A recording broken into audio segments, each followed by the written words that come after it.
after the High Court today nullified the government's earlier ban on CORD's Madaraka Day rally at Uhuru Park in Nairobi. CORD members toured the grounds and maintained that their rally is on. But the CORD leader, Raila Odinga, has now been invited by President Uhuru Kenyatta to attend the National Madaraka Day celebrations in Nakuru. Will Raila be at the Uhuru Park or in Nakuru? As Chris Thairo reports, Raila Odinga and his core principals shared light moments at State House today, but it is not yet clear whether the matter of the standoff over the Electoral Commission was discussed. Take a look.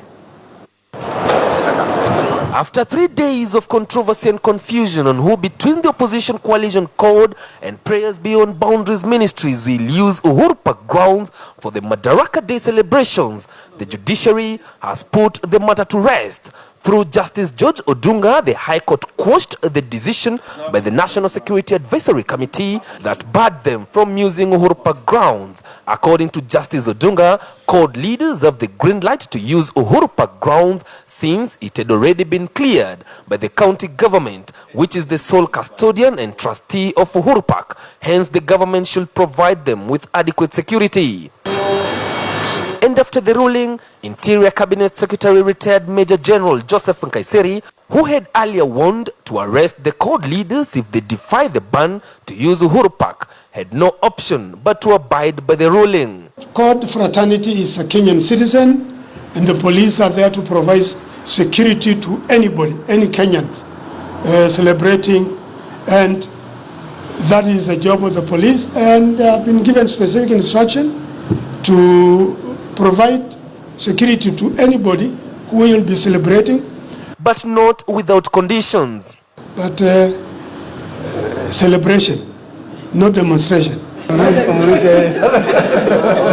But it is these pictures coming out of State House that got Kenyans talking, contrary to hardline fiery statements that they have been throwing at each other in the recent weeks when they got together at State House Tuesday afternoon. One could have imagined that they were the best of friends. The key political players, both in Jubilee and the opposition, set aside their political differences and shared a luncheon together with the visiting South Korean president, Park Geun-hye, after an invitation by the president.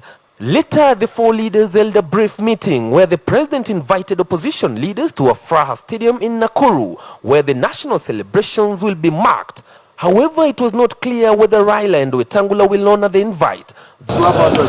Though Senators James Orengo and Johnston Muthama insisted that the entire CORD team will be at Uhuru Park. This is a CORD meeting which will be presided over by the CORD principals. Yes. And Arati has said, so well, if they want to come, so be it. CORD co-principal Kalonzo Musyoka was not present during the meeting since he's out of the country in China.